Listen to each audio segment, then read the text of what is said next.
We're in the arena. Mindset is everything. The weak surrender. The unprepared fall. The relentless win. These are the rules. Now we go.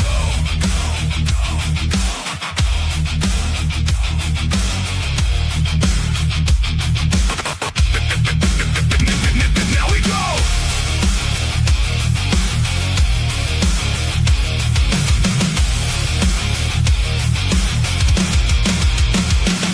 If you walk, if you talk, if you breathe, you fight. Pain runs hot, pain runs cold, pain runs out. You don't quit in combat, you bleed out. Quitting while you bow down, still on your feet, still got work. Stay in the fight, hold the line. Win it in the head and win it in the field. Doubt killed more warriors than any bullet ever did. Believe it or you already lost on the field before you step on it. Mind first, body next, mind first. Or you don't go. Hold the line, hold the line, hold the line, hold the line, hold the line, hold the line,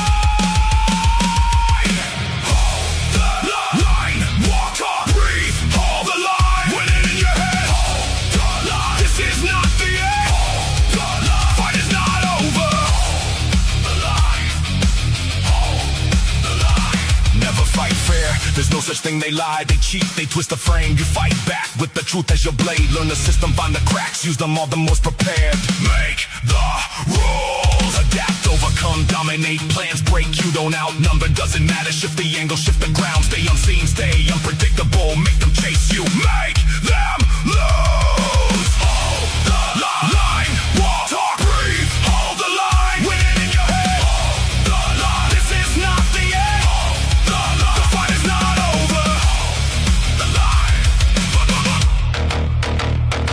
Control the narrative or it controls you. Perception is reality, that's the rule. If they pick the field, you're already gone. Frame the fight, make them play your song. Expose the lie, stand in the light. Force them to your terms and hold the line. Fear is the currency of the weak. The enemy feeds on silence and doubt. Confidence breaks them, that's the route. Speak the truth, stand your ground. Show no fear, cowards retreat. Warriors advance, walk forward. Don't look down. Hold the line, hold the line, hold the line, hold the line, hold the line. Walk, talk, breathe, hold the line. Win it in your head, hold the line. This is not the end, hold the line. The fight is not over, hold the line. The fight is not over. A SEAL never stops training, and the OD tech never stops studying the bomb. You never stop learning. Master the open source. Master the strategy. Know the system better than the ones who run it. An untrained fighter is a target. Don't be a target. Be the threat.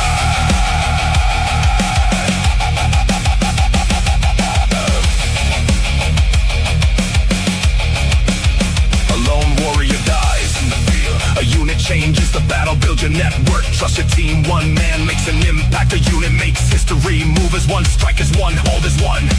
This is the line. This is what we hold. Every system has a flaw, every movement has a crack. Find it, use it, lever it, open it wide. But your own, you guard your own, you cover your own. You wall off, fortify before you attack. There is no end, only the next battle. Freedom is never won once, justice is never finished. Truth is never closed, there is no finish line. This war will never end, ever you commit or you step aside. For the ones who will, there is no end, only the next battle. Hold the line, walk, talk, breathe, hold the line. Win it in your head, hold the line. This is not the end, hold the line. The fight is not over, hold the line. The fight is not over, hold the line. The weak surrender, the unprepared fall, the relentless win. There is no end. Only the next battle. Hold the line.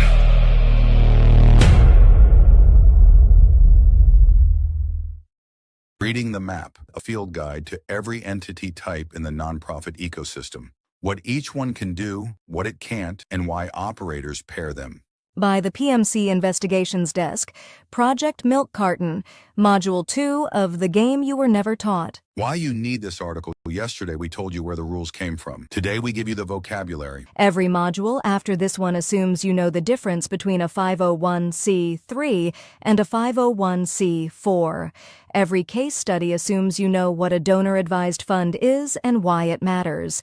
Every financial moves explainer assumes you know why an operator would pair an LLC with a PAC with a nonprofit. This article is the decoder ring. Save it, print it, keep it next to your screen. You will come back to it every time you read a 990, every time you see a new entity in one of our case studies, and every time a news story mentions dark money without explaining what that actually means. 9 entity types. 1 reference card. Here is what each one is, what it can and cannot do, what it reports to the public, and why operators stack them together. The 501c3, public charity. What it is: a tax-exempt organization recognized by the IRS as charitable, educational, religious, scientific, or literary. This is what most Americans think of when they hear nonprofit. What it can do: receive tax-deductible donations. The donor writes off the gift on their taxes. Conduct charitable, educational, or religious activities. Lobby on legislation, but only in insubstantial amounts. The IRS has never precisely defined insubstantial, generally understood as under 5% of total expenditures, or organizations can elect the clearer 501h, safe harbor. Pay its employees, including executives, competitive salaries. Accumulate assets and endowment without limit. Operate programs nationwide and internationally. What it cannot do: participate in or intervene in any political campaign for or against any candidate for public office. The Johnson Amendment, Module 1. Distribute profits or assets to private shareholders or individuals. The Private Inurement Prohibition. Operate for the primary benefit of its founders or insiders. What it reports to the public: Form 990, Annual Financial Return, Revenue, Expenses, Executive Compensation, Grants Paid, Grants Received, Program Descriptions, Governance Schedule B, Donor Names and Addresses, is filed with the IRS but is not public. The public version of the 990 has Schedule B redacted. You will never see who gave money to a C3 from the 990 alone. Why it matters to operators. The C3 is the foundation of every entity stack. It provides tax-deductible donations, the cheapest money in the system, credibility, we're a charity, and donor anonymity. Schedule B is hidden. An operator who needs to raise money from wealthy donors who want a tax write-off starts here. Then they build outward. Key stat: there are approximately 1.8 million 501c3 organizations in the United States, holding $6.8 trillion in total assets. The 501c4, social welfare organization. What it is: a tax-exempt organization operated exclusively for the promotion of social welfare. In practice, the most flexible political vehicle in the tax code. What it can do: engage in unlimited lobbying, unlike a C3. Spend money on political campaigns, as long as political activity is not its primary purpose. The IRS interprets this as less than 50% of expenditures. Accept unlimited donations from individuals, corporations, unions, and other entities. Run issue advertisements that are functionally indistinguishable from campaign ads. What it cannot do: offer donors a tax deduction for their contributions. Donations to C4s are not tax deductible. Have political campaign activity as its primary purpose. What it reports to the public: Form 990, same basic financial disclosure as a C3. Schedule B is not filed at all, eliminated by IRS Revenue Procedure 2018-38. The public sees no donor information. The IRS sees no donor information. Nobody sees donor information. Why it matters to operators. The C4 is the dark money vehicle. After Citizens United, it can spend almost half its budget on politics and never disclose a single donor. Pair it with a C3, and you have a system. Tax-deductible education money flows into the C3, non-deductible political money flows into the C4, and the same officers run both. The donor gives to whichever entity matches their tax strategy. The operator deploys the funds across both entities toward the same goal. Key example you will see. In Module 4, Entity Laddering, we will show you red-coded and blue-coded examples of the C3 plus C4 pair operating with shared officers, shared missions, and shared donors, all legal, all invisible to the public without a 990 by 9990 forensic comparison. Iranum, the 527 organization, political organization. What it is, named after Section 527 of the Internal Revenue Code. Any organization operated primarily for the purpose of accepting contributions or making expenditures to influence elections. This includes party committees, candidate committees, and independent political groups. What it can do: spend money to influence elections without limit, accept contributions, subject to varying disclosure rules depending on whether it files with the IRS or the FEC. What it cannot do: offer donors a tax deduction, coordinate directly with candidate campaigns, if it is an independent 527. What it reports to the public: if registered with the FEC as a PAC or super PAC, detailed donor disclosure including name, address, employer, and amount for contributions over $200, if registered only with the IRS, a 527 organization that is not an FEC-registered PAC. Form 8872, disclosing contributions and expenditures, but with less granularity than FEC filings. Why it matters. The 527 is the fully disclosed lane. It is the opposite of the C4, maximum political spending, maximum public transparency. Operators who want to influence elections openly use 527s. Operators who want to influence elections secretly use C4s. Both are legal. The choice between them is a choice about visibility. Shafanam, the Super PAC, Independent Expenditure Only Committee. What it is: a political action committee created after Citizens United and SpeechNow.org via FEC 2010 that can raise and spend unlimited amounts of money to advocate for or against candidates, as long as it does not coordinate directly with any candidate's campaign. What it can do: accept unlimited contributions from individuals, corporations, unions, other PACs, and C4 organizations. Spend unlimited amounts on independent expenditures, ads, mailers, digital campaigns. What it cannot do: contribute money directly to a candidate's campaign, coordinate its spending with a candidate or a candidate's campaign, the independence requirement, which in practice is narrowly defined and widely criticized as unenforceable. What it reports to the public: full donor disclosure to the FEC, name, address, employer, occupation, and amount for every contribution over $200 full expenditure disclosure. Why it matters to operators: the super PAC is the heavy artillery, unlimited spending, but the donor names are public.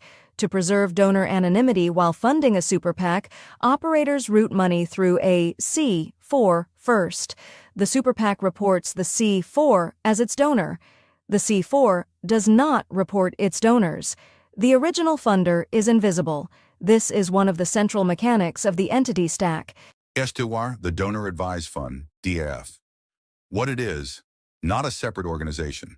A DAF is a giving account held at a sponsoring public charity, Fidelity Charitable, Schwab Charitable, DAF Giving 360, National Philanthropic Trust, community foundations, etc. The donor deposits money into the account, receives an immediate tax deduction, and then advises the sponsoring charity on where to distribute the funds over time. What it can do: give the donor an immediate tax deduction at the time of deposit, even if the money is not distributed for years. Distribute grants to any 501c3 at the donor's recommendation. Grow the deposited funds through investment while they sit in the account. Shield the donor's identity from the receiving charity. The grant arrives as Fidelity Charitable or Schwab Charitable, not as John Smith. What it cannot do: distribute funds to non-charitable organizations. No grants to C4s, PACs, or political candidates. Give the donor legal control. The sponsoring charity technically owns the funds and has final say. In practice, sponsors almost never override donor recommendations. What it reports to the public: nothing under the donor's name. The sponsoring charity reports the grants on its own 9990. The receiving charity reports the grant as coming from the sponsoring charity. The individual donor's name appears nowhere in any public filing. Why it matters. The DAF is the anonymization engine. In 2024, DAFs held $234 billion in assets and distributed $52 billion in grants. They are the single largest category of charitable giving vehicle in the United States. For the operator, a DAF solves the donor identity problem completely. The donor gets their tax deduction, the recipient gets the money, and no public record connects the two. When you see a 990 that lists Fidelity Charitable or National Philanthropic Trust as a major grantor, you are looking at DAF money, and you have no way to determine who the actual donor was. Key example you will see. Module 3, DAF Stacking, will show you a specific grant from DAF Giving 360, Schwab Charitable's rebranded DAF, that we traced to a recipient organization in a PMC investigation. The trail ended at the DAF. The IRS rules are why. The private foundation. What it is: a 501c3 that is funded primarily by a single donor, family, or corporation rather than by broad public support. Think the Bill and Melinda Gates Foundation, the Ford Foundation, the Koch Foundation. What it can do: make grants to public charities and, with additional due diligence, to non-charities and individuals, conduct its own charitable programs, operating foundations, invest its endowment, and grow assets over time. What it cannot do: self-deal. Transactions between the foundation and its substantial contributors or their family members are heavily restricted. Hold more than 20% of a business enterprise. Make taxable expenditures including lobbying or political campaign activity. Fail to distribute at least 5% of its assets annually, the mandatory payout rule. What it reports to the public: Form 990 PF, more detailed than a regular 990 Schedule F. Every grant paid out, including recipient name, amount, and purpose. This is the critical difference from a DAF. Private foundation grants are fully traceable. 1.39% excise tax on net investment income. Why it matters. The private foundation is the most transparent large-scale giving vehicle, and that is exactly why sophisticated donors avoid it. A private foundation's grants are public, its investments are public, its self-dealing restrictions are stringent, and it must pay out 5% annually. A DAF has none of those requirements. The post-1969 migration from private foundations to DAFs is one of the most significant shifts in American philanthropy, and it is driven entirely by the desire for donor anonymity and operational flexibility. ADI, the LLC, Limited Liability Company. What it is: a state-registered business entity that provides liability protection to its owners, members. Not a federal tax classification. An LLC chooses how to be taxed: as a sole proprietorship, partnership, S-corp, or C-corp. The LLC is the Swiss Army knife of American business law. What it can do: own property, hold bank accounts, sign contracts. Be owned by any combination of individuals, corporations, trusts, or other LLCs. Donate to super PACs and C4s. Be registered in any state regardless of where it operates. Delaware is the dominant choice. More on that in Module 7. In some states, provide complete anonymity for its members. No public ownership disclosure. What it cannot do: qualify for tax-exempt status itself. LLCs are not nonprofit entities. Receive tax-deductible charitable contributions. What it reports to the public varies by state. Delaware requires no public disclosure of LLC member names. Wyoming is similar. Other states vary. The Federal Beneficial Ownership Information, BOI, reporting requirement under the Corporate Transparency Act was set to change this. But a March 2025 federal court ruling exempted most existing companies, and FinCEN's enforcement posture remains uncertain. Why it matters to operators.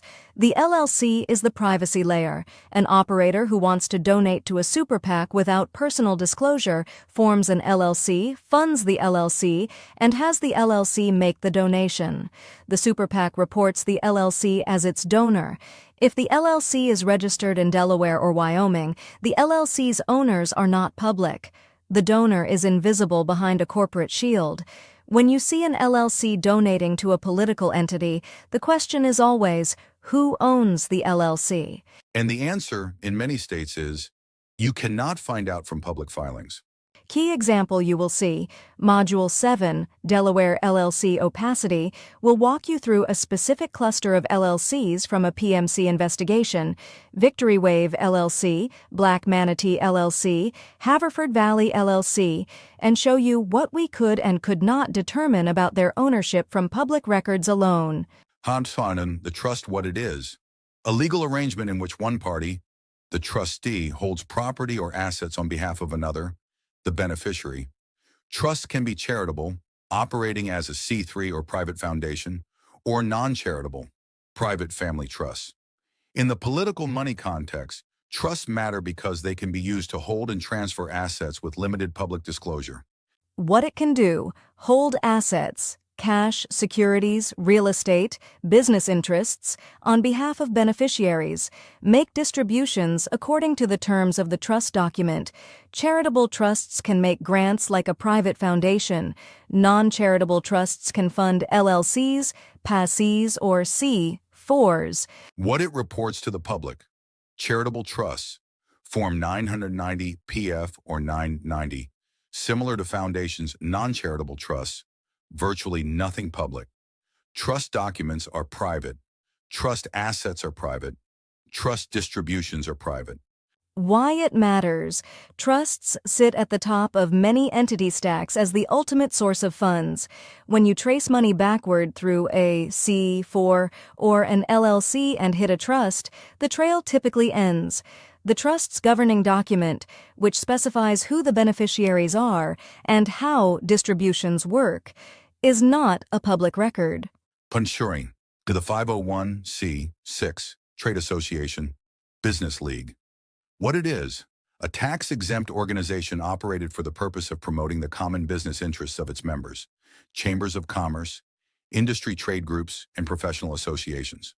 What it can do: lobby without limit on behalf of its industry, engage in political campaign activity, same not primary purpose test as C4s, accept dues and contributions from member businesses. What it cannot do: offer donors a tax deduction for contributions earmarked for political activity.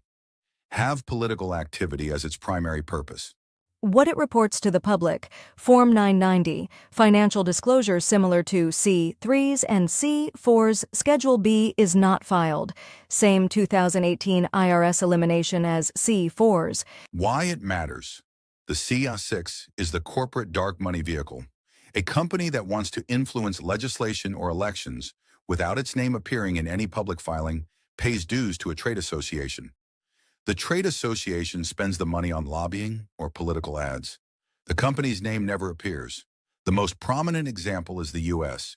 Chamber of Commerce, which has spent more than $2 billion on lobbying since 1998, the most of any organization in America, funded by member dues that are not publicly disclosed. The reference card: save this, print this. You will use it for every module after this one.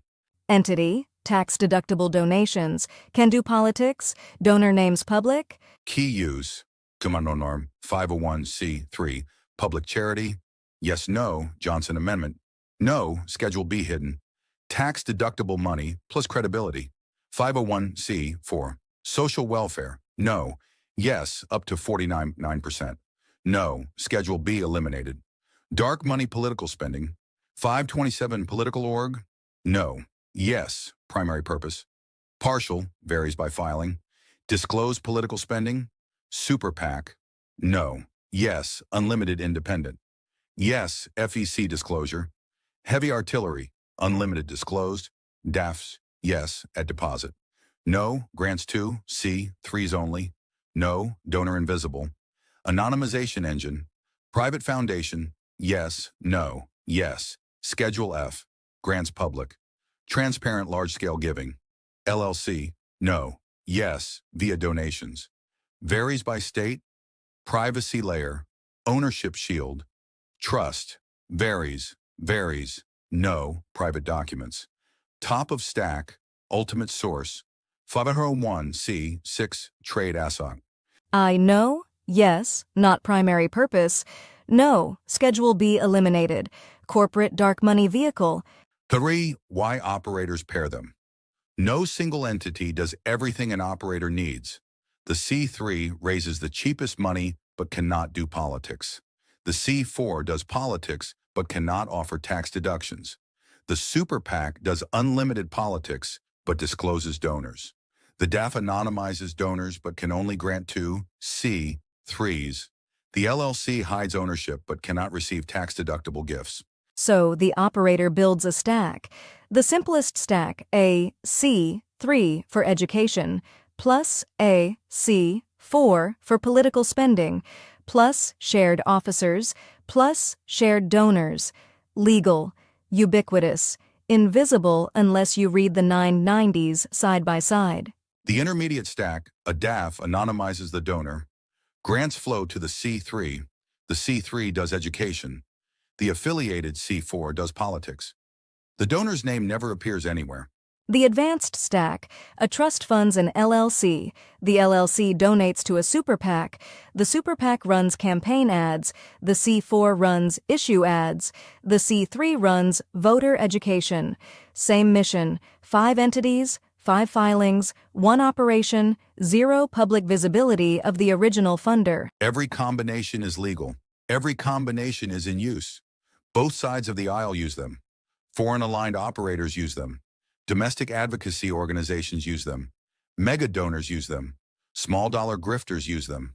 The 8 financial moves we will map starting in Module 3 are the specific techniques operators use to build and operate these stacks. The entity types you just learned are the building blocks. The moves are the plays. Now you can read the map. Starting tomorrow, we will show you what is on it. What comes next tomorrow? Module 3. The Anonymous Donor. DAF Stacking. The first of the 8 financial moves. How donor-advised funds anonymize the donor. How operators exploit the anonymization. And 2 case studies. One red-coded, one blue-coded, showing the same move in action on both sides. The decoder ring is in your hand. The game is about to get specific. Project Milk Carton is a nonpartisan 501c3 public charity, EIN 3313233547. All entity descriptions in this article are sourced from the Internal Revenue Code, IRS publications, FEC regulations, and state corporate law as cited below. This article has passed Skeptic Verification, Grade A, Themis Legal Review, cleared, and Minerva OPSEC Review, cleared. Evidence Vault Hash, see pinned comment. Read the series Module 0, The Game You Were Never Taught. Module 1, The Tax Code That Became a Battlefield. Visit projectmilkcarton.org.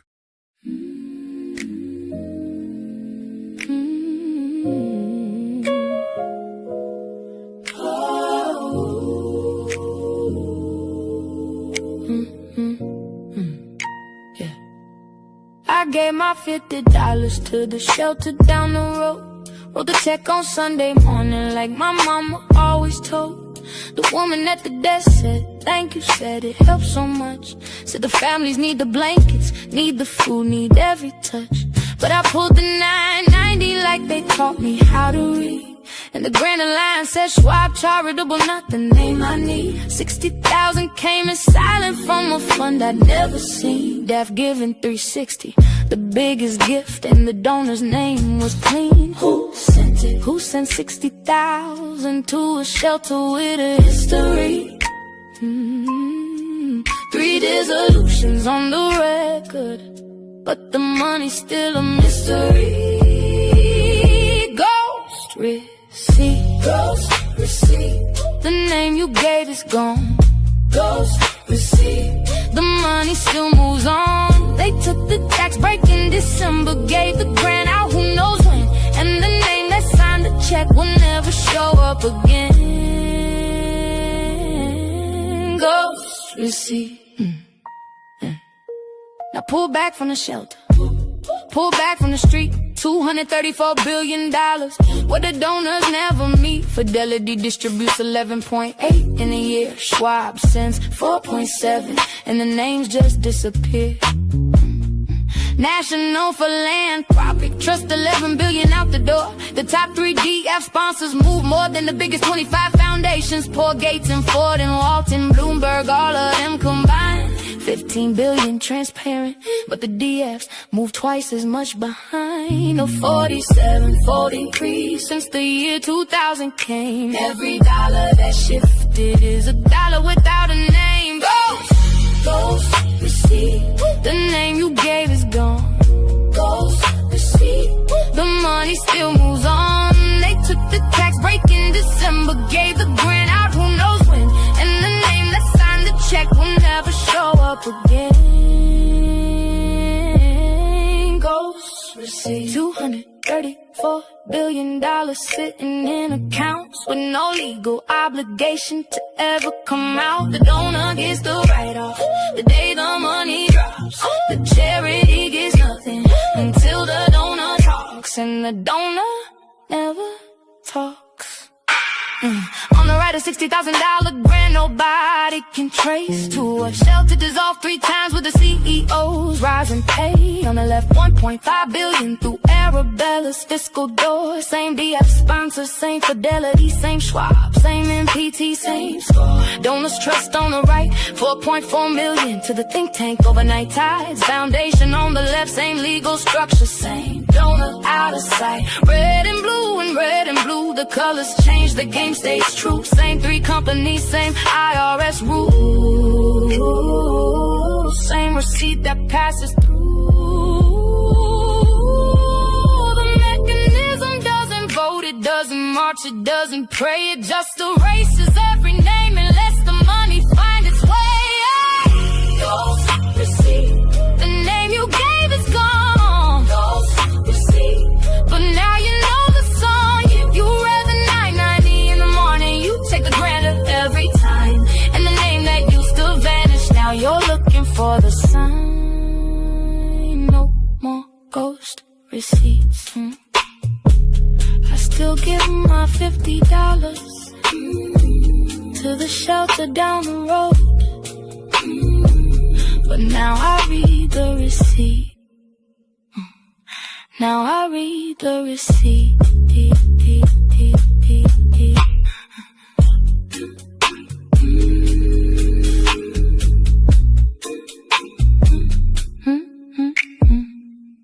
You just finished Module 4. You know what an entity stack is. You know the 4 rungs: C3, C4, PAC, and LLC. You know that the money changes its legal identity every time it moves up a rung, and that no single filing ever tells the whole story. Now it is time to learn how to open the Russian doll, how to map a stack from public filings, how to find the seams where disclosure breaks, and how to recognize the architecture on site. This is the 5-minute entity stack audit. You can run it on any advocacy operation in America tonight from your kitchen table. You need 3 tools. All 3 are free. The first is the ProPublica Nonprofit Explorer at projects.propublica.org/nonprofits. You already used it in Module 3 to read a single 990. This module you will read 4 or 5 990s and stitch them together. The second is fec.gov. That is where you read a Political Action Committee's disclosure. The PAC is rung 3 of the stack, and the FEC is the only place that rung gets reported. The third is opencorporates.com, or your state's Secretary of State website. That is where LLCs live, and where rung 4 of the stack comes into focus, or where the trail officially goes dark. Here is what the stack looks like on paper. Rung 1 is the C3. That is the tax-exempt educational or charitable nonprofit. Donors deduct their gifts. The organization cannot endorse candidates. Rung 2 is the C4. That is the social welfare nonprofit. Donors do not deduct gifts, but donors do not have to be publicly disclosed either. The C4 can lobby. The C4 can do limited political work. Rung 3 is the PAC. That is the Political Action Committee registered with the FEC. The PAC can endorse candidates. The PAC must disclose its donors. Rung 4 is the LLC. That is the limited liability company, usually formed in Delaware, Nevada, or Wyoming. The LLC does not have to disclose its members or its owners. The LLC does not file a public return. Each rung has different rules. The same operator often runs all of them. The money changes its legal identity every time it crosses a rung. The second thing to memorize is where each rung files its paperwork. The C3 files a 990 with the IRS. You read it on ProPublica. The C4 also files a 990. Same place, same format. You also read it on ProPublica. The PAC files Form 3X with the FEC. You read it at fec.gov. The LLC files a state corporate filing, usually nothing more than a registered agent address. You read it at Open Corporates or on the Secretary of State website in Delaware, Nevada, or Wyoming. 4 filings, 4 different systems. No filing tells the whole story. Your job is to stitch them together. Before the 5 steps, there is one piece of the 990 you need to know about. It is called Schedule R, Related Organizations. Schedule R is the rung map. It is the one part of the 990 where the IRS requires a nonprofit to list its related tax-exempt organizations, its related taxable entities, and any entity it has common control with. If you pull a C3's 990 and Schedule R lists a C4 by name, you have just found Rung 2. You now have the first 2 names in the stack. Schedule R is where the Russian doll first cracks open. Now the audit itself. 5 steps, 5 minutes. Step 1. Start with the C3. Pull the 990 of the organization you are investigating. Open Schedule R. Note every related tax-exempt organization listed. Note every related taxable entity listed. Those are the other rungs of the stack. Step 2. Pull the C4. Search the C4 by name on ProPublica. Pull its most recent 990. Check 3 things. Schedule 1. The list of grants the C4 made. Part 7. The officer and compensation list. And Part 9. The statement of functional expenses, where you look for large unlabeled line items for consulting, management fees, or professional services. Those line items are often where LLC pass-throughs hide. Compare the officer list on Part 7 of the C4 to the officer list on Part 7 of the C3. Shared officers are the strongest indicator of a coordinated stack. Step 3. Trace the LLC. If the C4's 990 shows a large consulting payment to an LLC, write down the LLC's name. Then go to Open Corporates or the Secretary of State website for Delaware, Nevada, or Wyoming. Those 3 states are where most stack LLCs are formed.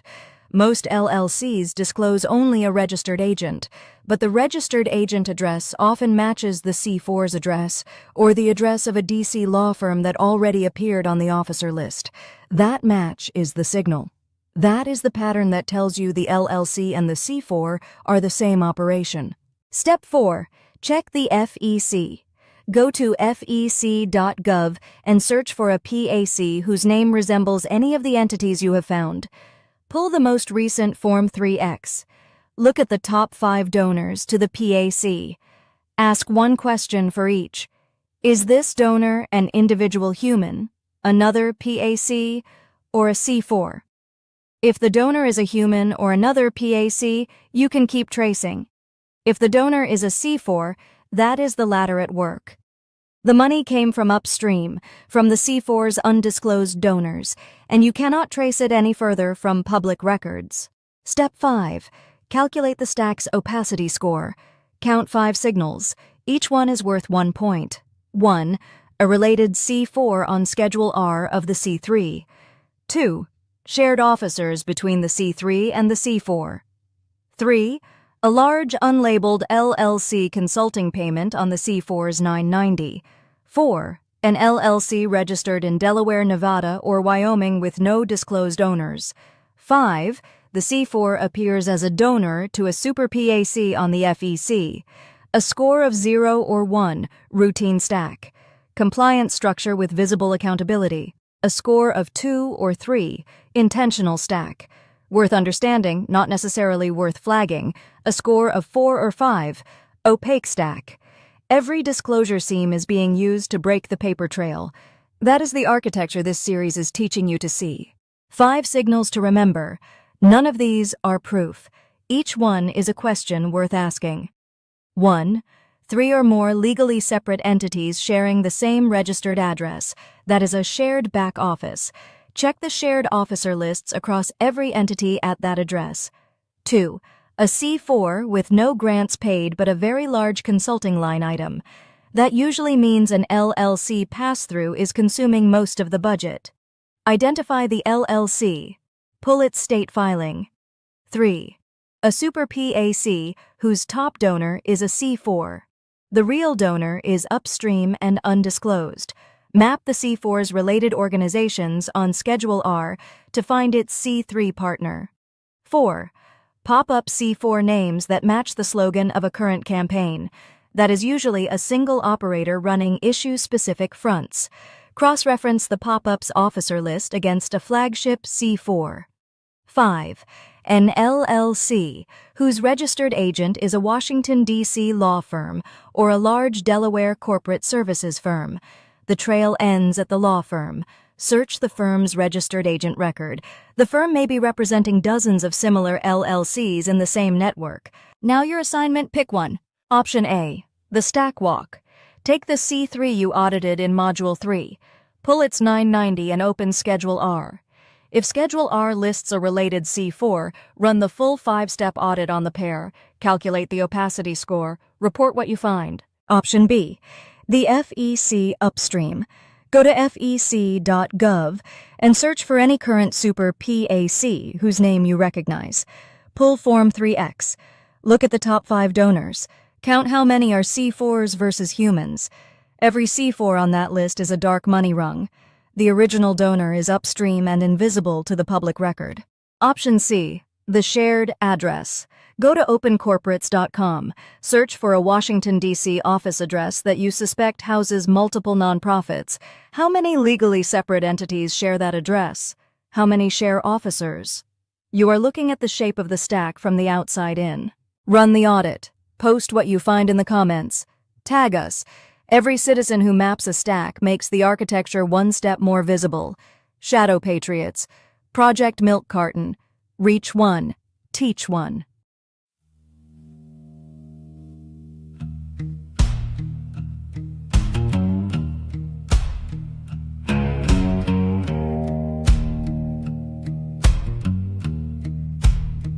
There's a storefront on a D.C. street with a plate glass door and a brass nameplate with the donors' calls that you've heard of before. Walk inside and the lobby's got a desk and a potted plate and 4 more doors behind the desk, each one a different gate. The first one says education. That's the C3 wing. Got a federal tax ID and the right to deduct anything. Second door says advocacy. That's the C4 back. Donors stay anonymous and the lobbying's in the stack. Third door says elections. That's the pack on the floor. They disclose who writes the checks, but the checks come through the door. Fourth door's got no sign at all, just a number on the frame. That's a Delaware LLC, and it's never got a name. Same key opens every door. Same landlord owns a building. Same name on the building.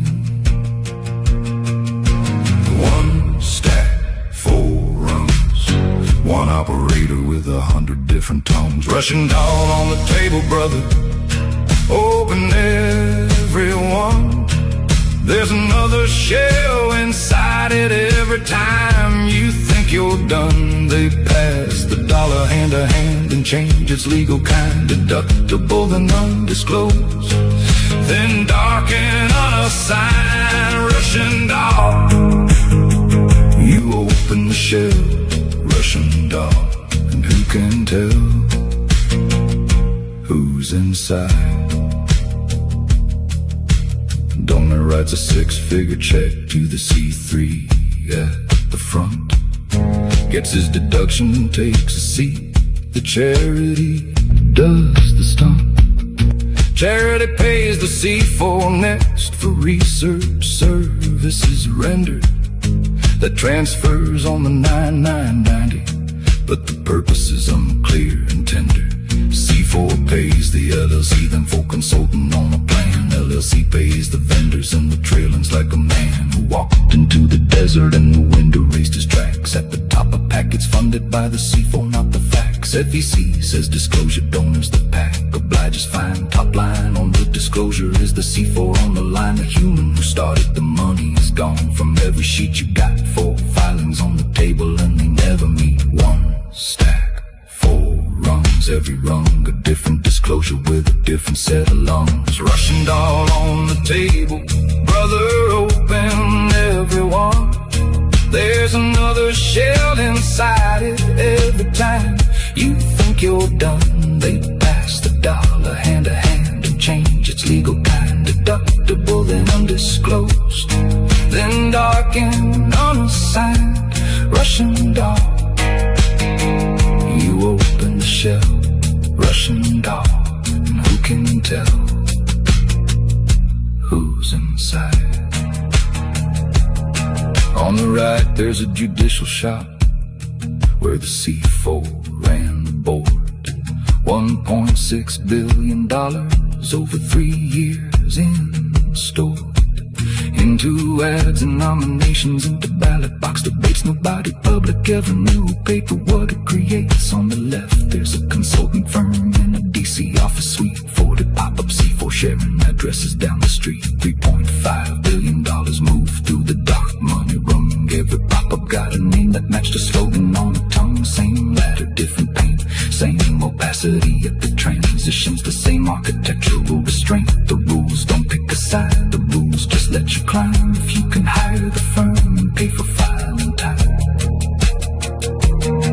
82,000 C4s in the country, 2,500 super PACs on the wire, 250,000 Delaware LLCs a year rolling off the fire. $1.8 billion in dark money since 2010. Going to the ladders, going to the rungs again. The original donor is a ghost in the drawer, and the 4th shell opens to a room with no floor. Russian doll on the table, brother, open everyone. There's another shell inside it. Every time you think you're done, they pass the dollar hand to hand and change its legal kind, deductible and undisclosed. Then dark and unassigned, Russian doll, you've opened the shell. Russian doll, now you can tell who's inside. Nobody's inside. Good evening. You're watching Project Milk Carton. Tonight, the single most effective trick in American dark money. And it's so simple you can learn the whole mechanic in under a minute. We're calling it the backpack trick. It's financial move number 3 in our 8-move series. And by the end of this broadcast, you'll know exactly how to spot it on any nonprofit's public tax return. Let's get into it. It has a formal name, fiscal sponsorship. Here's what it is in plain English. A real nonprofit, a 501c3, lets an unincorporated project use its tax-exempt status. Money the public gives to the project is actually given to the parent. The parent takes a cut, typically 5 to 15%, and forwards the rest to the project. And here's the crucial part. The project has no EIN of its own, no board, no 990. On paper, the project does not exist as a legal entity. It is a line item inside the parent. That means if you search for the project on ProPublica's nonprofit explorer, nothing. If you search Candid or GuideStar, nothing. If you ask who's on the board, there is no board. There is only the parents' board, a board that may never have voted on or even heard of the project. Think of it this way. A kid without a backpack carries nothing and stands out. A kid with a backpack can carry anything inside it, and nobody asks. The sponsorship is the backpack. The parent is the kid. The projects are whatever the kid is carrying. The public, including the IRS, sees only the backpack. There are 3 more consequences most people miss. First, a donor's gift is legally a gift to the parent. The parent could, in theory, redirect that money to any other activity consistent with its charitable mission. In practice, that rarely happens, but it is legally possible. Second, accountability is diffused. If a sponsored project does something the public finds objectionable, the parent can wind the project down, disappear it entirely, without anyone ever filing a dissolution. The project did not exist to begin with. Third, one parent 501c3 can host dozens, sometimes hundreds, of fiscally sponsored projects at the same time. The parent's 990 shows a single organization with a single mission statement. The reality is a sprawling network of campaigns operating under one tax ID. Before we go further, step back and see where this move sits in the architecture we've been mapping. This is the 3rd of 8 financial moves in our series. Module 3, DAF stacking, hid the donor's name. Module 4, entity laddering, hid the path the money took. Module 5, fiscal sponsorship, hides the destination, the project that actually spends the money. By the end of these 3 moves, the entire transaction is invisible. A donor you cannot see gives money that travels a path you cannot trace to a project that does not appear on any public filing. Every move that follows, foreign pass-through, Delaware LLC opacity, educational classification abuse, extends the backpack trick in a specific direction. But fiscal sponsorship is the structural center. Once the project is inside the backpack, every other move becomes easier. Before we go further, we owe you this. Fiscal sponsorship is not intrinsically sinister. A group of volunteers who want to run a neighborhood food pantry can partner with an established C3, accept tax-deductible donations through that parent, and get to work without incorporating, hiring a lawyer, or applying for their own IRS determination. That's a clean, appropriate use. An independent filmmaker can be fiscally sponsored by an arts nonprofit, so documentary grants are tax-deductible, without the filmmaker having to form their own organization. Also clean. An emerging advocacy group that wants to test whether it has a long-term mission can live inside a fiscal sponsor for a year or 2, then apply for its own 501c3 determination once it has proven viable. That is how many now independent nonprofits were born. So what turns this tool into a hiding mechanism? The problem is not the tool. The problem is scale, opacity, and political purpose, when the tool is used to hide, not to accommodate.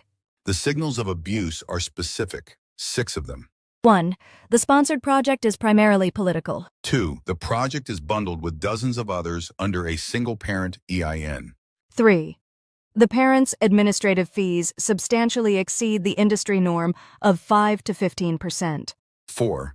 The project appears under one name publicly and a different name or no name at all on the parent's filings. 5. Projects enter and exit the parents' books on election cycle timing. 6. No public document ever explains what the project is actually doing with the money. Those are the 6 tells. Now let's talk about how large this gets. Start with the industry itself. There are roughly 350 established fiscal sponsors in the United States. More than 10,000 fiscally sponsored projects are active in any given year. The industry runs on 2 dominant models. Model A, the project is wholly owned by the parent, fully integrated into the parent's 990. Model C, the project is a pre-incorporated entity, and the parent acts as a grantor of regranted donor funds. Model A is the purest form of the backpack trick. There is no separate project at all. It is a line inside the parent's books. The technique is taught at professional conferences. It is supported by a trade association, the National Network of Fiscal Sponsors. It is sold as a service by major charitable back-office firms. It is not exotic, it is infrastructure. Now the concentrated scale.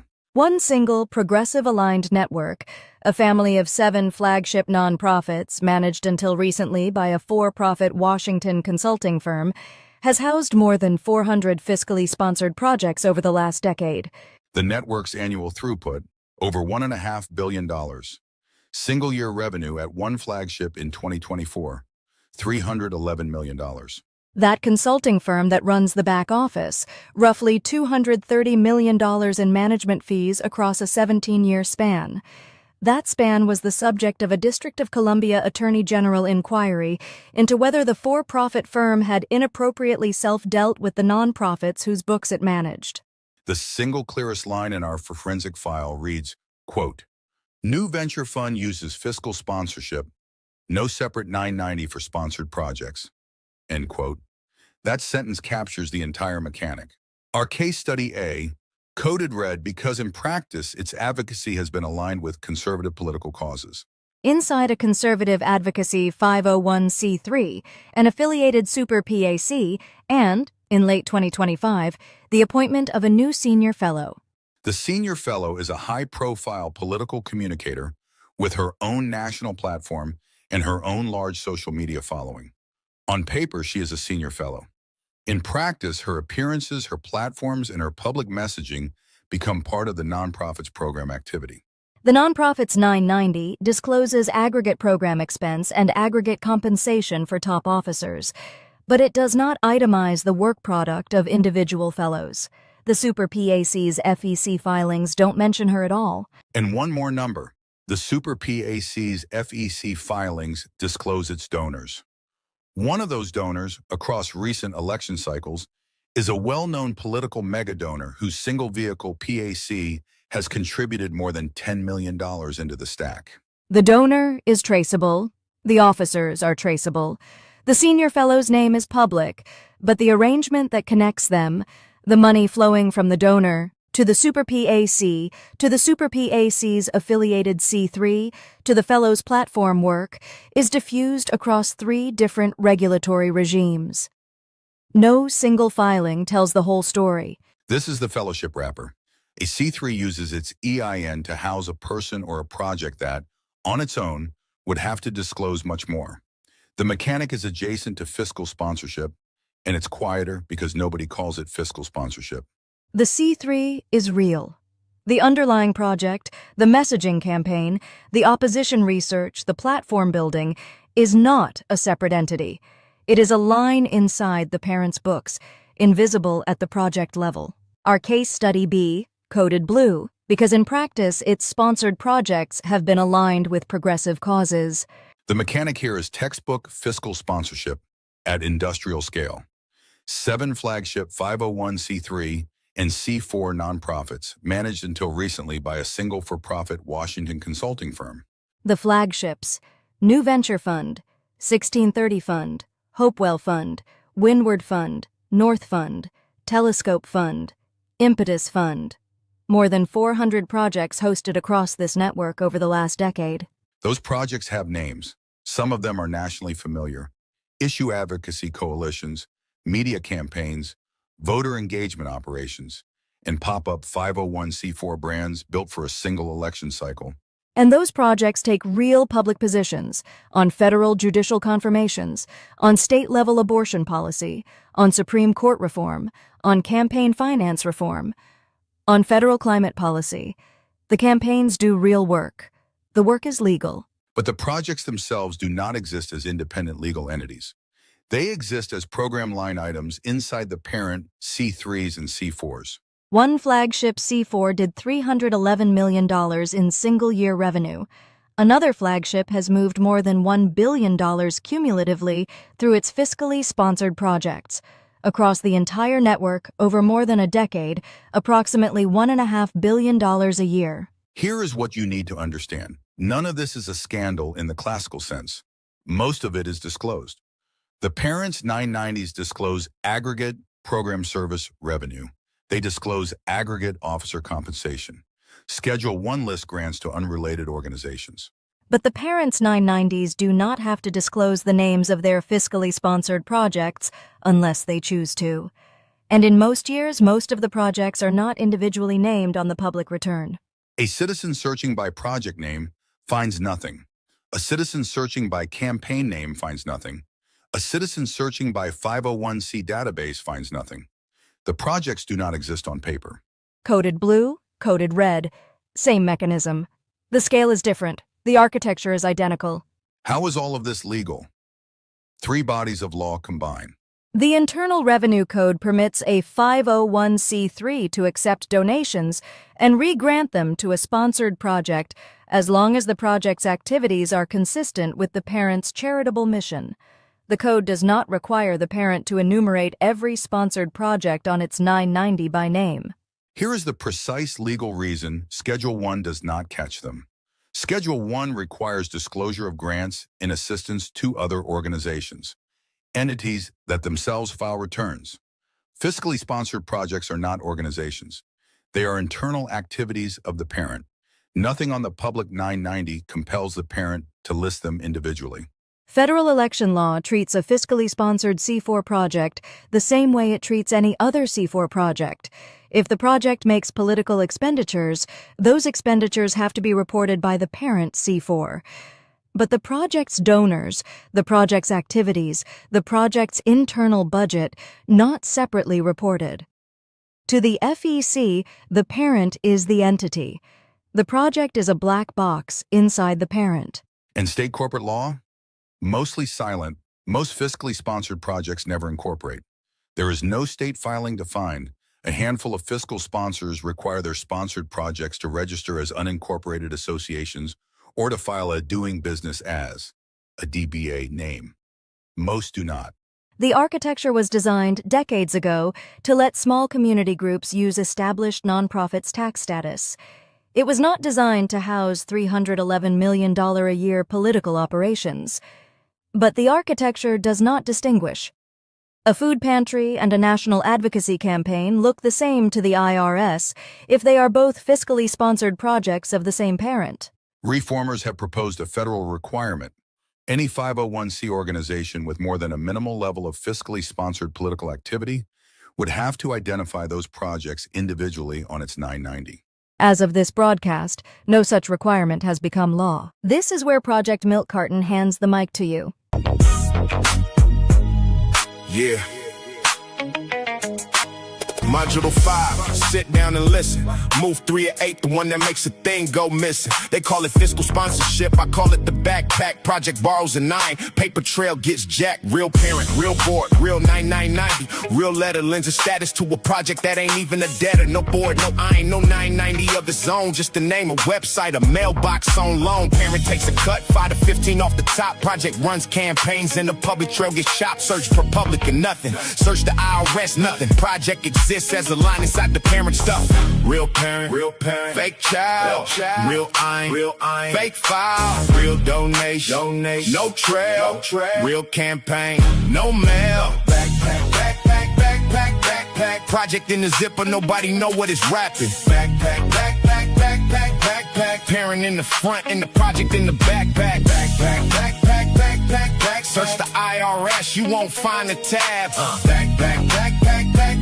Citizens open it up, now you know what's in the bag. One network, 7 parents, 400 in the zipper. 1.5 billion every year, that's the shipper. One flagship did 311 mil in a single year. $250 million in management fees from the firm running the gear. Coalitions, initiatives, campaigns you heard by name. Can't find them on ProPublica, that's the fiscal sponsor game. Advocacy, judicial, abortion, climate, election turnout. All of it inside the parent's skin, never broke out. No separate, I ain't no 990 disclosing. Aggregate lines, other expenses, that's the closing. 80 million in other, right next to office supplies. 5-person board can't watch. 400 disguises, industrial and quiet. Back. Fuller fellow in late 25. Senior fellow, political communicator, platform alive. Her work became program, her content became the line. Super PAC downstream, Magadona wrote the sign. Fellow buried in of the compensation, every cell benign. Blue backpack, K Street firm. 7 flagships, 400 pop-ups. Fiscal sponsorship declared, no separate 990 cooked up projects. And to run a cycle website, deleted clean. Nobody filed dissolution, cause the project was never seen. Same backpack, different paint. Same opacity, same legal restraint. The rule don't pick a side. The rule just lets you hide if you got a real parent nonprofit on your side. Citizen, here's the 5-minute audit. Step 1. Pull the parents 990 from ProPublica. Step 2. Schedule I. Grants under 30% of expenses. Flag it. Step 3. Part X line 24. Other expenses over 5 million. Noted. Step 4. Schedule O. Keyword search. Project. Initiative. Coalition. Fund. Step 5. Every name you found. Hit the IRS business master file. No iron. You just open the bag. 5 out of 5. Industrial backpack. Post what you find. Tag at P. Milk Carton. We'll amplify the map. Backpack. Project in the zipper. Now you know what it's rapping. Backpack. Citizens open it up. Everybody know what's in the bag. Module 5. The backpack. Trick fiscal sponsorship. Oh, open the bag. Count the INs. Post what you find. Project Milk Carton, Shadow Patriots. Reach one, teach one.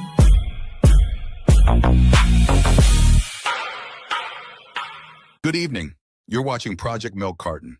Tonight, how a foreign organization reaches an American audience through a U.S. charity without ever filing as a foreign agent. We call it the slip. It's financial move number 4 in our 8-move series, and by the end of this broadcast, you'll know exactly how to spot it on any nonprofit's public tax return. Let's get into it. It has a formal name, Foreign Principal Pass-Through. Here's what it is in plain English. Part 1. The foreign principal. A foreign government, a foreign political party, a foreign state-owned entity, a foreign government-adjacent nonprofit. Something overseas with an interest in what Americans believe.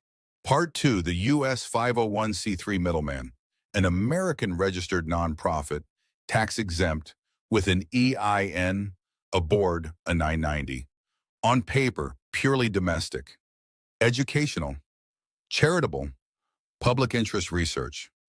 Its mission statement is broad enough to absorb almost anything. Part 3. The financial bridge. Money moves between the two, usually from the U.S. nonprofit out to a foreign counterpart organization, sometimes in the other direction. On the 990, it's a single line. Grants to foreign organizations. Program service expenses for foreign operations. One line. No foreign principal disclosure, no Foreign Agents Registration Act filing. Part 4, the deployment. The foreign side does the work. Research briefs, media monitoring, narrative analysis, content production, and the U.S. nonprofit brands it and distributes it into the American information environment. Well, that is the full mechanic.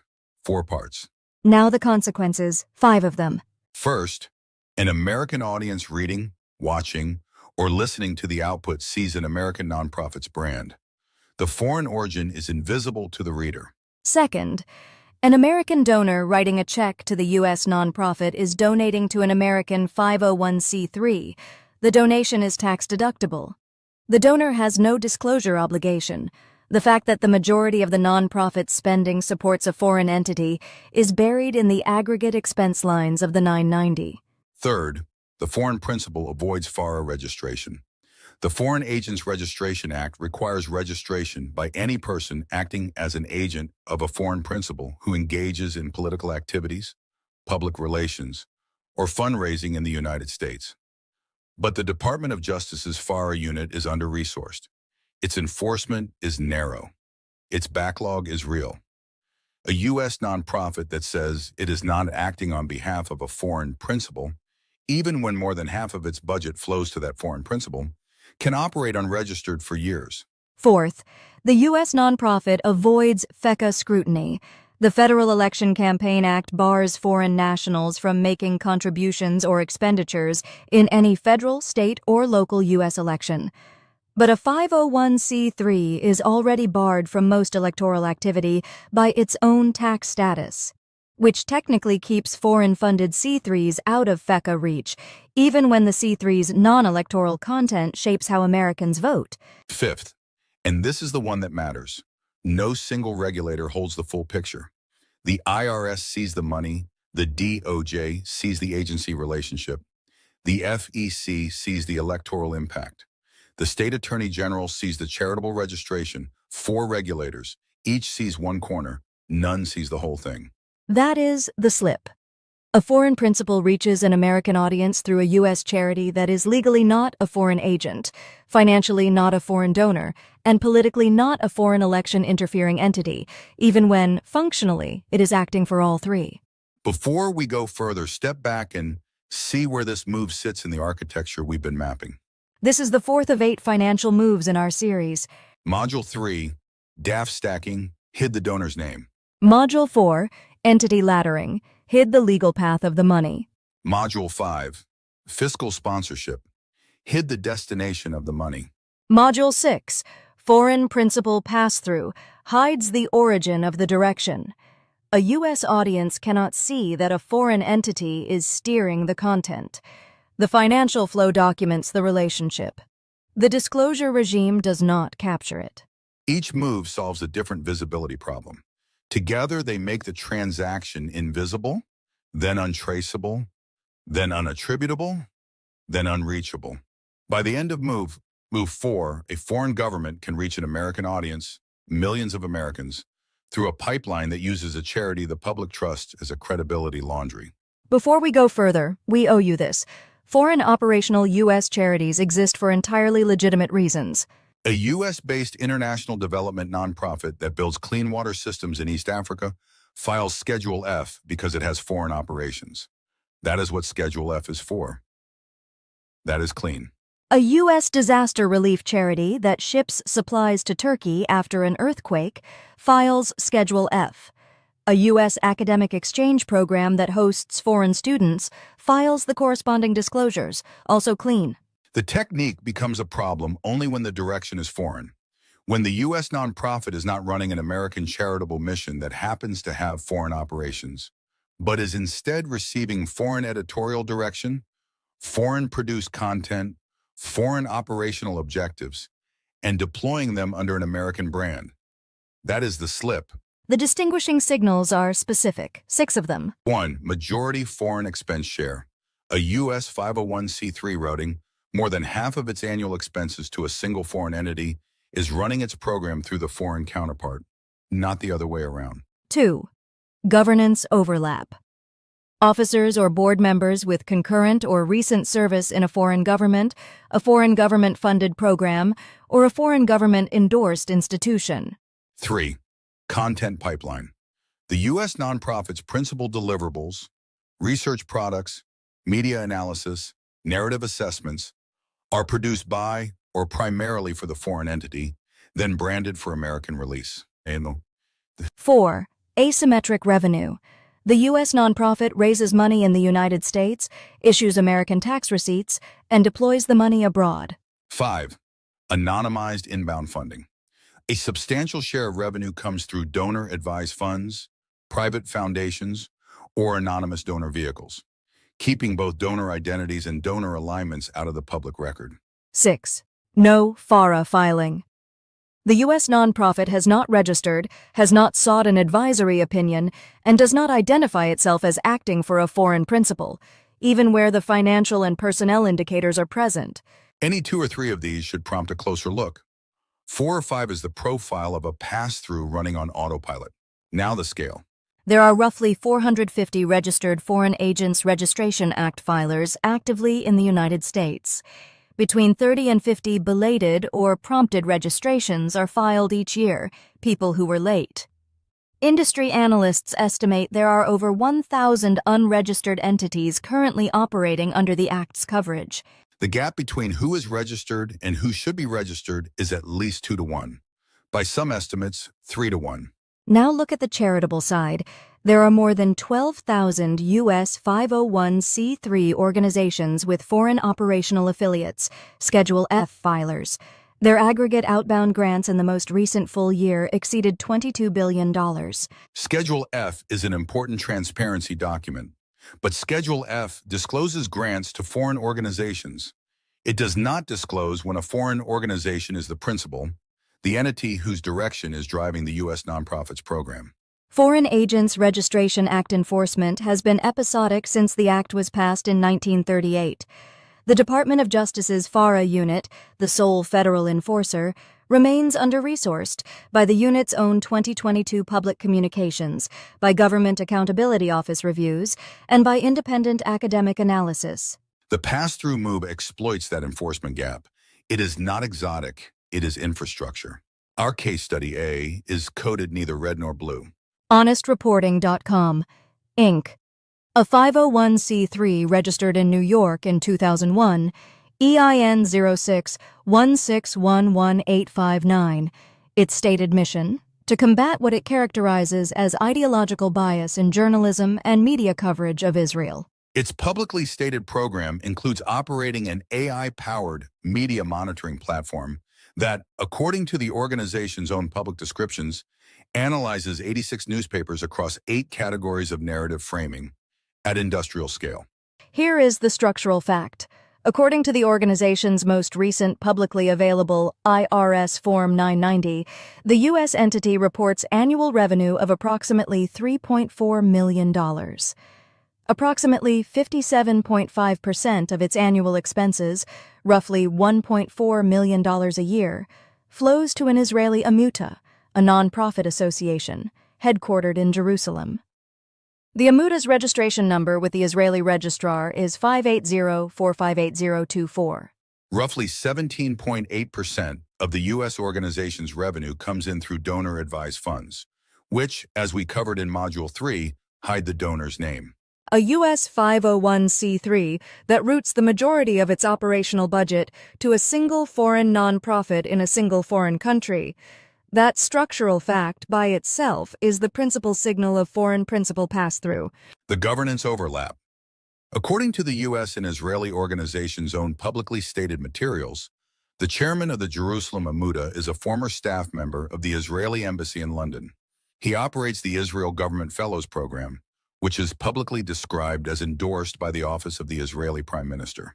The CEO of the U.S. nonprofit is, according to his own public biography, a former 15-year regional director of IPAC, the American Israel Public Affairs Committee.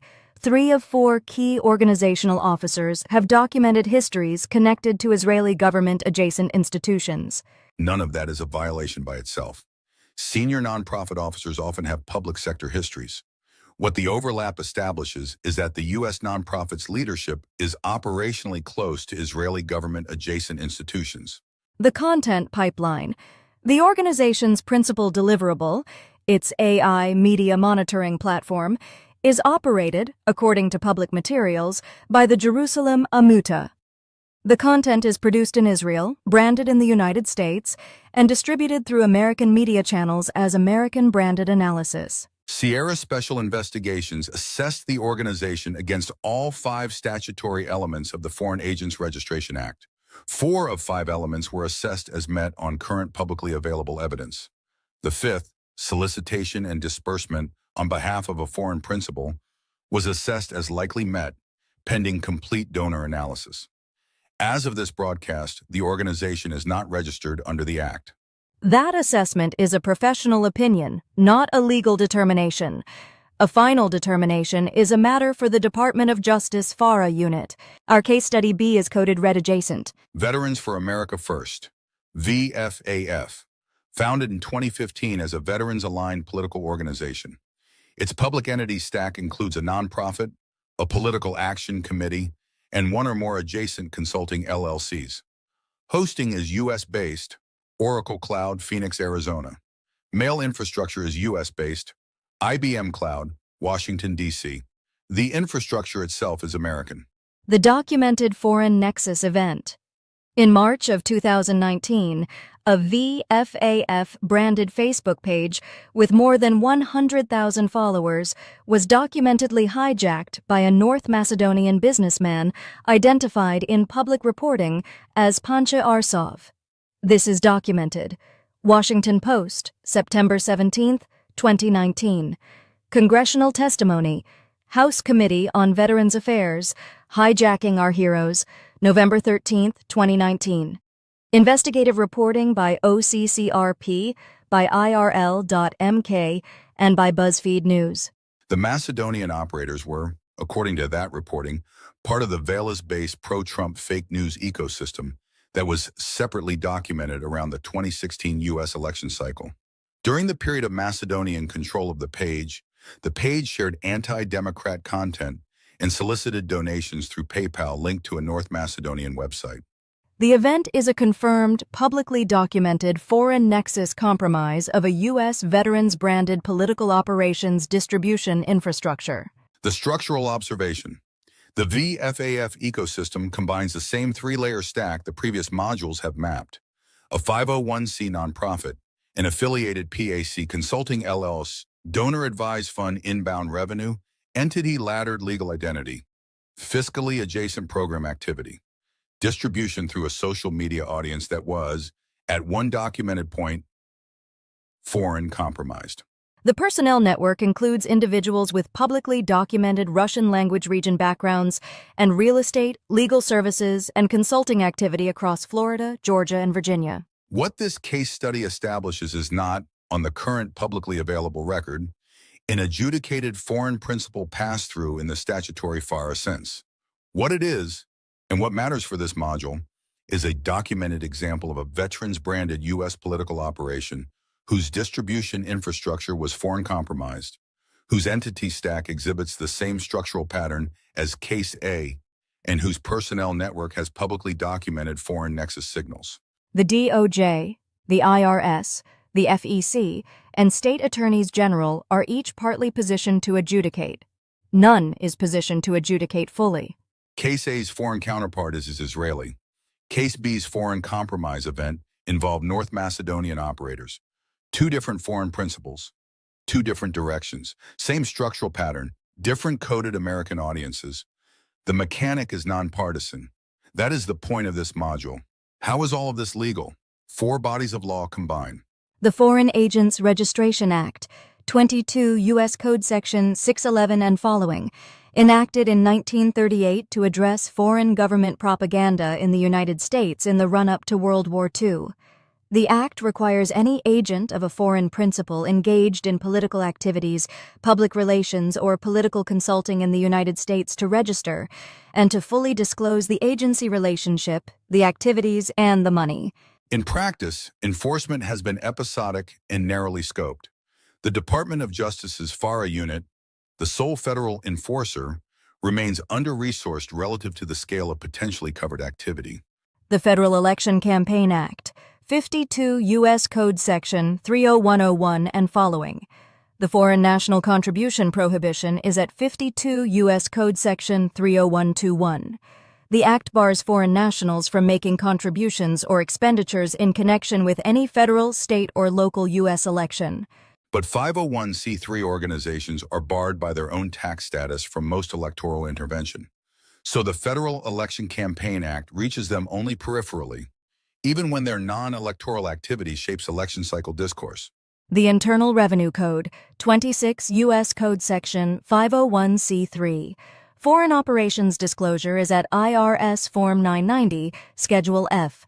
The code permits a U.S. 501c3 to operate abroad, grant to foreign organizations, and receive donor-deductible contributions that fund foreign activities, as long as the charitable purpose is maintained and Schedule F is filed. The code does not police foreign principals. The Department of Justice does.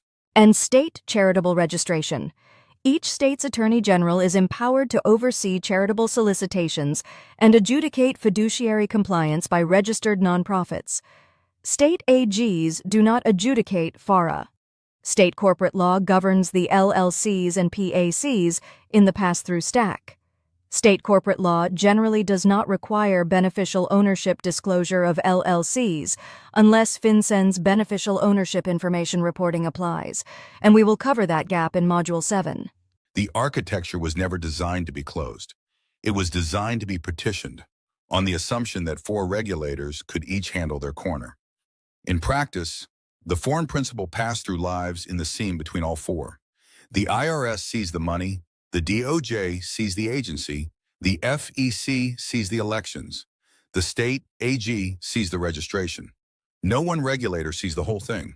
Reformers have proposed legislation that would require C3 organizations with more than a de minimis level of foreign principal-aligned activity to file a FARA advisory opinion request or a disclosure attestation.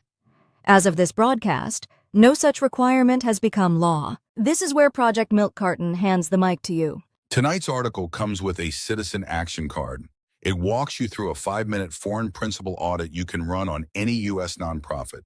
Free data, public sources, any laptop. 5 signals, 1 score. The card shows you where to look, what to flag, and what a pass-through looks like on paper. Download the card, run the audit, post what you find, and tag us at P_Milk Carton. Every citizen who runs this audit makes the architecture 1 step more visible. Module 7, coming next in this series. Delaware LLC opacity. How the Delaware Limited Liability Company structure, combined with the March 2025 FinCEN beneficial ownership information reporting exemption for certain domestic entities, produces U.S. shell entities whose beneficial owners are effectively untraceable by U.S. regulators. Move 4 exposed how foreign direction reaches a U.S. audience through a charitable wrapper. Move 5 will show you how the shell entity at the end of the wrapper can itself be rendered opaque to U.S. law. That's our broadcast. Project Milk Carton is a nonpartisan 501c3 public charity. EIN 33-132-3547. Read the full article, download the Citizen Action Card, and run the audit. Shadow Patriots. Project Milk Carton. Reach 1, teach 1. Thank you for watching. Good night.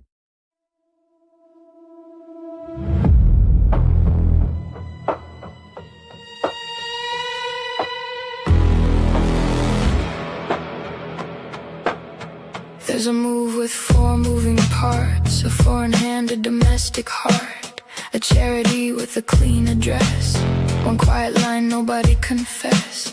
The content leaves from another shore, comes back wearing ours at the door. I've watched the shape for a long time now. Tonight I'll show you how. 4 regulators, 4 empty rooms. The IRS sees the money, the DOJ sees the moves. The FEC sees the votes, the state AG sees the chart. Nobody sees the slip, it moves between all 4. She slips between the lines. She slips between the laws. She slips between the doors. She slips through the seam.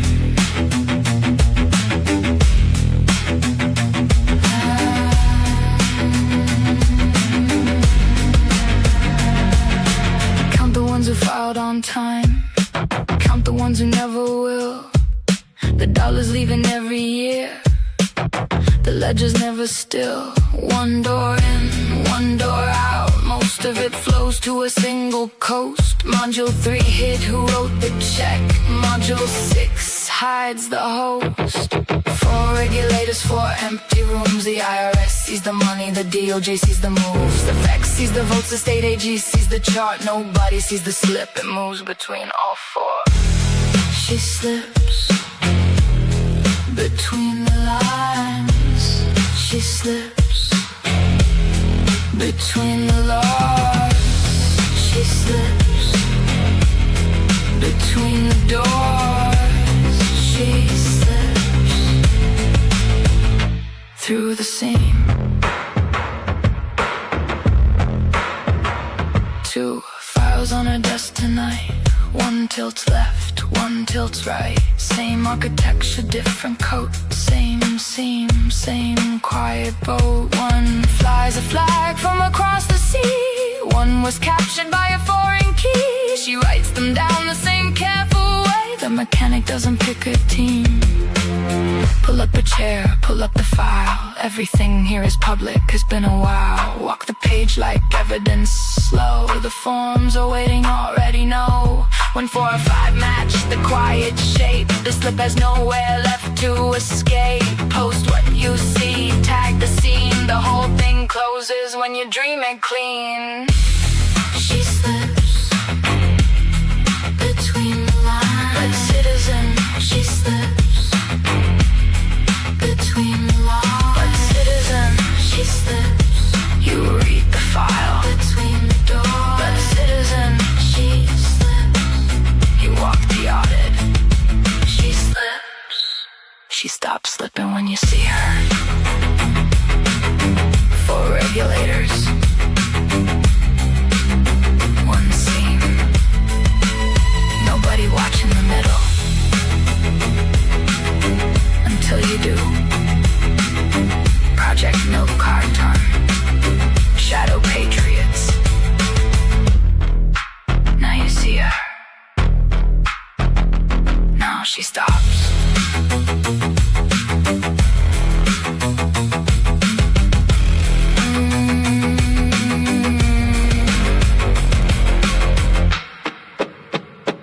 Now she stops. Good evening. You're watching Project Milk Carton's Shadow Patriots Civic Investigation Briefing. Tonight, Module 7 of the series The Game You Were Never Taught. Sarah? Tonight's module is titled The Black Box State. It's the 5th of 8 financial moves this series is mapping, and it's the one that closes the seam we've been opening one move at a time for 6 modules. The move is called Delaware LLC Opacity. In plain English, how the state of Delaware, in combination with the change to a federal rule in March of 2025, produces legal shell entities inside the United States whose beneficial owners are effectively untraceable on the public record. Not offshore, not in the Caribbean, not behind a foreign trust, inside the United States, in one small mid-Atlantic state. Let's start with where we are in the series. Module 3, the anonymous donor, hid the donor's name. Module 4, the Russian doll, hid the legal path of the money. Module 5, the backpack trick, hid the destination. Module 6, the slip, hid the origin of foreign direction. Module 7 hides the identity of the final entity itself. A Delaware Limited Liability Company, organized under the Delaware Limited Liability Company Act, discloses on the public record exactly 2 facts: the name of the LLC and the name and address of its registered agent in Delaware. That's it. No member names, no manager names, no business address, no public operating agreement.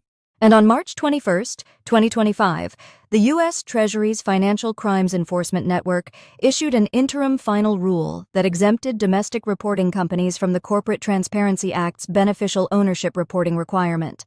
The first federal beneficial ownership registry in American history was rolled back for domestic companies in its 2nd year of operation. Together, those 2 facts produce a specific result. A Delaware LLC has an EIN, a bank account, a DUNS number, federal legal personality, and its beneficial owners are, as a matter of current federal and state public record, unknown. Project Milk Carton is calling this move the Black Box State. The box is the shell. The state that builds and sells it is Delaware. The mechanism has 4 parts. Sarah? Part 1. Delaware Incorporation. An LLC is organized under Title VI of the Delaware Code, Section 18101 and following. The certificate of formation is a 2-line document. Filing fee, under $100. Time to complete, under 24 hours online through a commercial registered agent service. Part 2, the registered agent of record. The address on the certificate isn't the business address, it's the address of a commercial registered agent service, a company whose entire business is accepting service of legal process on behalf of thousands of entities at a single address in downtown Wilmington.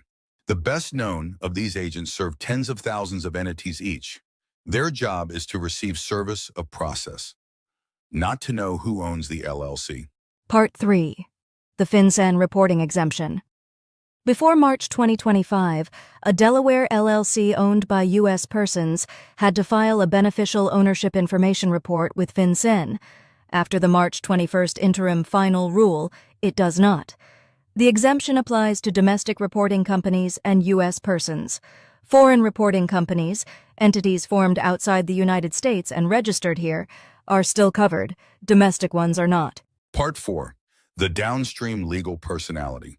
The Delaware LLC, with no obligation to disclose its owners to the Delaware Secretary of State and no obligation to disclose them to FinCEN, proceeds to acquire every other attribute of a functional U.S. entity: an employer identification number from the IRS, a commercial bank account, a DUNS number, a SAM.gov registration if it wants federal contracts.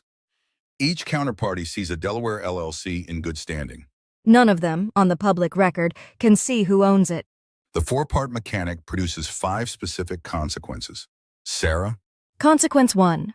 A payment to a Delaware LLC arrives at a bank account held in the LLC's name. The bank knows the beneficial owners through its own customer due diligence procedures.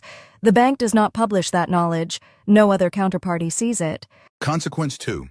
An FEC-filed political contribution from a Delaware LLC discloses the LLC's name. It does not disclose the LLC's owners.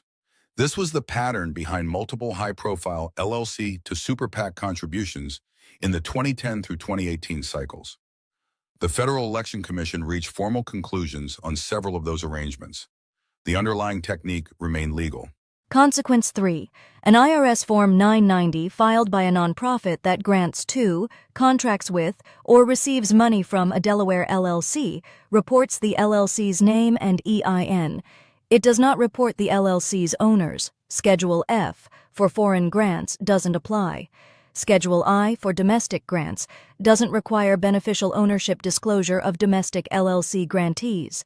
Schedule R for related organizations captures only entities the filing organization controls or is controlled by, which by construction, an arm's-length Delaware LLC is not. Consequence 4. A state attorney general investigating a nonprofit that paid a Delaware LLC can serve process on the LLC's registered agent. The agent accepts the service. The agent does not know and is not obligated to know who the members of the LLC are. The AG's investigative path then depends on bank subpoenas, IRS subpoenas, and cooperating counterparties. It does not depend on any public record. Consequence 5. No single regulator holds the full picture. The IRS sees the money when it lands in a 501c3. The FEC sees the money when it enters a federal campaign. FinCEN sees the money only if a bank files a suspicious activity report. The Delaware Secretary of State sees the certificate of formation.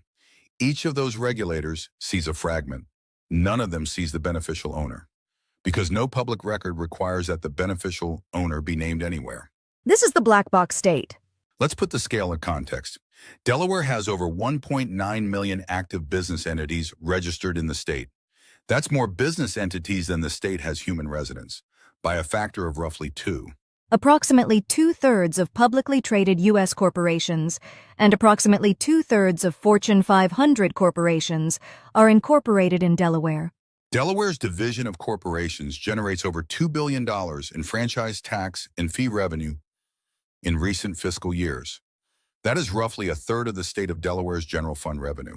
The majority of Delaware entities are served by fewer than 20 commercial registered agents. Minimum public disclosure on a Delaware certificate of formation.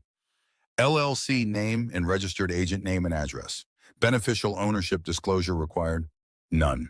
FinCEN BOI reporting required of domestic reporting companies after March 21, 2025? None. The United States went, in a 40-month span from enacting the Corporate Transparency Act in January 2021 to standing up the first federal beneficial ownership registry in January 2024, to exempting domestic reporting companies from it in March 2025. The registry still exists, but only for foreign-formed companies. The domestic Delaware LLC is outside it. A Delaware LLC is not by itself an instrument of concealment. It is the most widely used business entity in the United States. A family business organizes as a Delaware LLC. A venture capital fund organizes a Delaware LLC. A public company organizes Delaware LLC subsidiaries. That's ordinary corporate housekeeping. The technique becomes a problem only when the LLC separates the legally named payer from the beneficially interested party in a politically significant transaction, when the function of the LLC is not business, but anonymity. 5 distinguishing signals. 1. The LLC appears in campaign finance or nonprofit grant filings with a Delaware registered agent address and no independent business presence, no website, no employees, a bank account, and a political or charitable purpose. 2. The LLC's name has no obvious business meaning, a single-word brand name, an abstract noun, a geographic place name, a coined word, with no corresponding product or service in the marketplace. 3. A cluster of Delaware LLCs share a registered agent, a formation window, and a downstream counterparty. 5 LLCs formed in the same month at the same registered agent address, all wiring money to the same political committee or nonprofit, is not 5 independent business decisions. 4. Officer continuity across a stack. 2 or 3 individuals appear as the only identifiable human beings associated with a family of otherwise unrelated Delaware LLCs. 5. No corresponding commercial footprint, no Form 1065, no Form 1120 reflecting actual trade or business activity. The LLC is a holding vehicle. Its function is to be named, to be wired to, and to be wired from. 4 or 5 of these signals together define a Delaware opacity stack. 2 or 3 should prompt a closer look.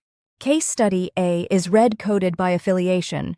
The source is PMC's investigation designated OP 2026-0009, Broken Mirror, publicly releasable findings only, cross-referenced with publicly available Delaware Division of Corporations records, FEC disclosure filings, and IRS Form 990 filings.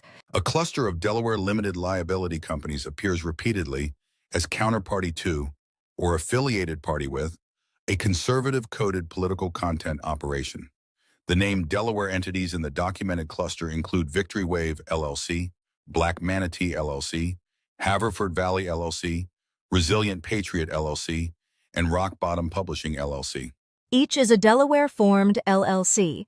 Each maintains a registered agent address in Delaware. None publishes a website, employee directory, or independent business activity that corresponds to a commercial enterprise in the marketplace. On publicly available FEC filings in IRS Form 990 records, members of this cluster appear as counterparties to political committee disbursements, 501c3 and 501c4 contracts, and inter-entity transfers.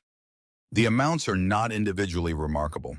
The pattern is multiple Delaware LLCs formed within overlapping time windows, sharing registered agent addresses, with overlapping officer signatures when officers are named at all. As of this writing, none of the named Delaware LLCs in this cluster has filed a BOI report with FinCEN. After March 21, 2025, no domestic reporting company is required to file one. The Delaware Division of Corporations public records for each entity disclose only the LLC name and the registered agent address. No public record in any U.S. jurisdiction identifies the beneficial owners of this cluster of entities. The affiliation is a political fact. The mechanic, Delaware opacity, is not a political fact. It is a structure. Case Study B is blue-coded. The source is contemporaneous reporting by The New York Times, The Washington Post, The Wall Street Journal, Bloomberg, and Vice News, January and February of 2020, combined with publicly available Delaware FEC and IRS records. In January of 2020, the Iowa Democratic Party used a mobile application called Iowa Reporter App to collect precinct-level caucus results. The application failed. The failure produced a multi-day delay in reporting Iowa results and became the most publicized technology failure of a U.S. primary process in modern memory. The developer of the application was a company called Shadow Inc., incorporated as a Delaware limited liability company. Shadow Inc. was owned by a 501c4 social welfare organization called Acronym. Acronym had a federal political action committee affiliate called Pacronym. and an LLC form venture vehicle called Lockwood Strategy. The stack, C4 parent for-profit LLC subsidiary, PAC affiliate, consulting LLC, is the same structural shape as Module 4's entity laddering pattern, and the for-profit subsidiary at the base of the stack is a Delaware LLC. Shadow Inc. received payments from multiple Democratic-aligned political committees in the 2019 to 2020 election cycle, documented in FEC disclosure filings. The Iowa Democratic Party's contract with Shadow Inc. for the Iowa Reporter app was reported to have a value in the low six figures. Acronym's C4 status meant its donors were not required to be publicly disclosed. Shadow Inc. was dissolved later in 2020. The Delaware Public Record during its operation disclosed only the LLC name and the registered agent address. The beneficial ownership of Shadow Inc. became public only because of press coverage of the Iowa caucus failure. Under the March 2025 FinCEN exemption, a comparable Delaware LLC formed after that date would have no federal beneficial ownership reporting obligation. Same shape as Case A, different coded politics, same mechanic. 4 bodies of law combined to produce the black box. The Delaware Limited Liability Company Act, Title VI of the Delaware Code, Section 18101 and following, enacted 1992, revised continuously. The most permissive general-purpose LLC statute in the United States. Members can structure their relationship almost entirely through a private operating agreement. The certificate of formation requires only the LLC's name and the name and address of the registered agent. The Delaware Court of Chancery, established by the Delaware Constitution of 1792, hears corporate governance, fiduciary, and contractual matters without juries. Its body of case law is the most extensive and sophisticated corporate law jurisprudence in the United States. The court does not make beneficial ownership disclosure public. It adjudicates disputes on the record before it. The Corporate Transparency Act, Title 31 U.S.C., Section 5336, enacted January of 2021 as part of the fiscal year 2021 National Defense Authorization Act, required most U.S. corporations and LLCs to file a BOI report with FinCEN. The rule became effective January 1, 2024.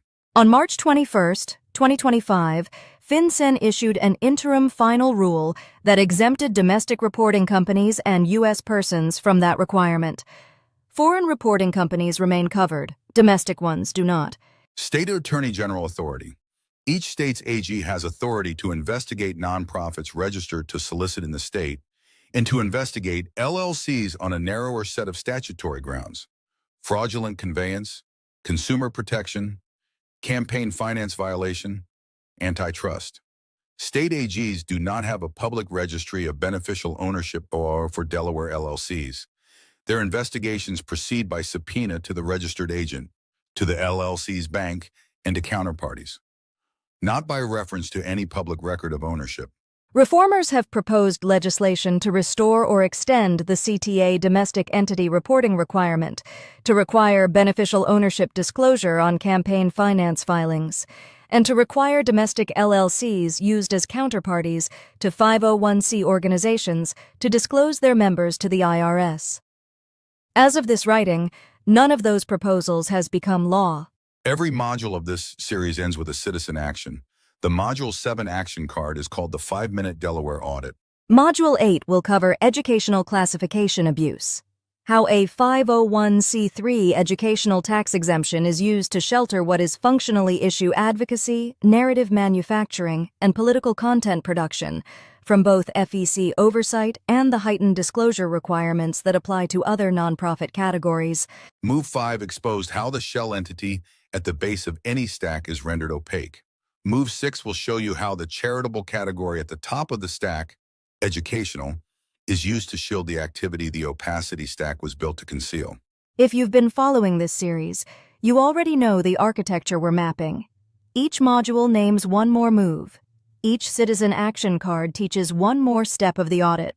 By the end of the series, you'll be able to read any politically active U.S. entity's full opacity profile in under 30 minutes, and the floor they operate on will stop being dark. Run the audit, post what you find, tag us. Shadow Patriots, Project Milk Carton, Reach One, Teach One. Good Night.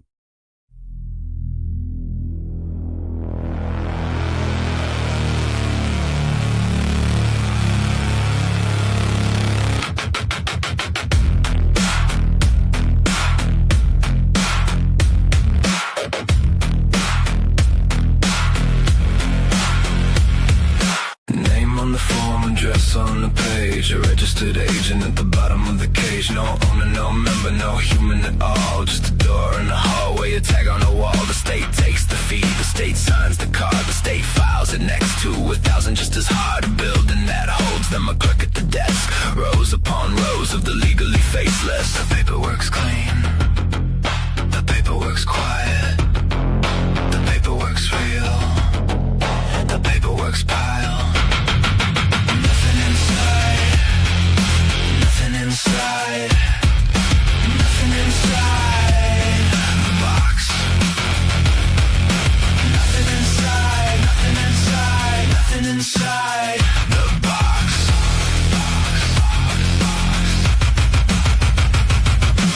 Doors as far as the eye can go, a state that sells the name you don't know. They keep the hallway wide and lit. The hallway is what they sell.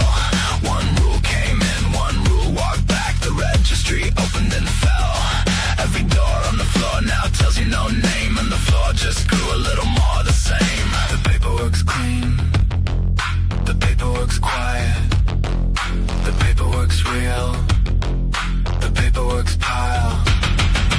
Nothing inside, nothing inside, nothing inside the box. Nothing inside, nothing inside, nothing inside the box.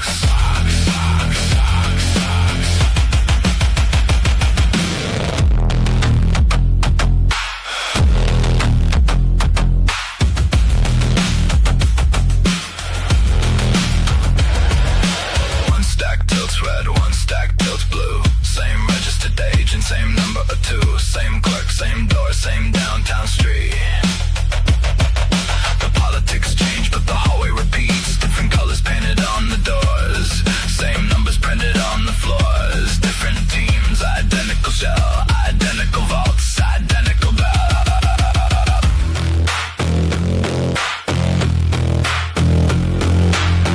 Pull the file, read the name, note the agent, walk the street, count the doors that share the number, count the hands on the same few feet. When the hallway lights up, you found the floor.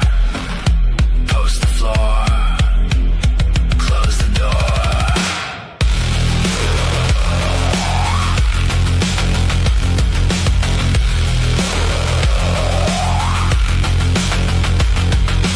Nothing inside, the floor is lit. Nothing inside, the door is named. Nothing inside, the stack is mapped.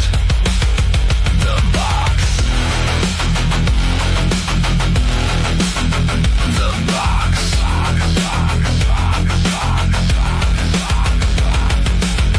The hallways in Delaware. The doors all have numbers. The names all have none. Until you walk the floor. Project, milk, carton, shadow. Patriots. Now you see the floor.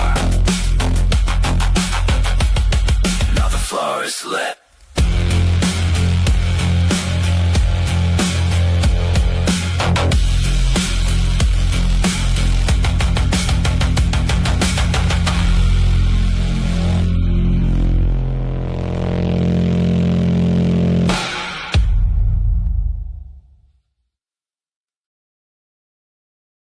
Count them.